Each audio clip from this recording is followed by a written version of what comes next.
And Henrico Health District is hosting an event that could help save the life of someone you love. They're hosting pickup events where you can grab Narcan and fentanyl test strips. Elizabeth Holmes had the chance to speak with an RHHD representative. Elizabeth, why are things like test strips and Narcan so important, especially right now?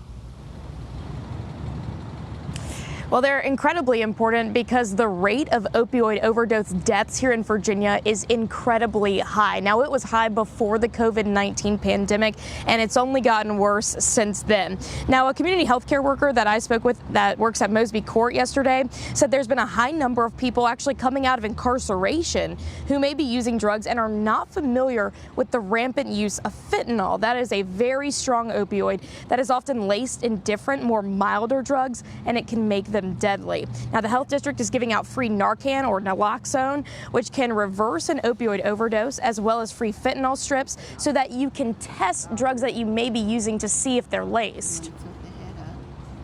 And we're not promoting to use drugs, but you have to be honest with yourself. If it's a situation that you cannot change, how can you help it or help to prevent the drastic end of it?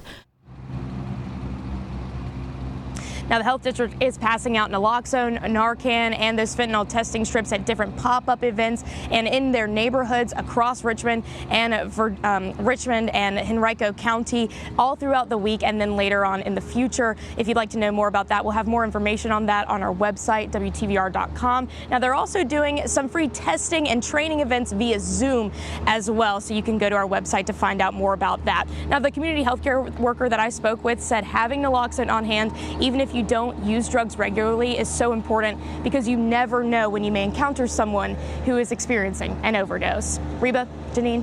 All right, thanks, Elizabeth. For the second year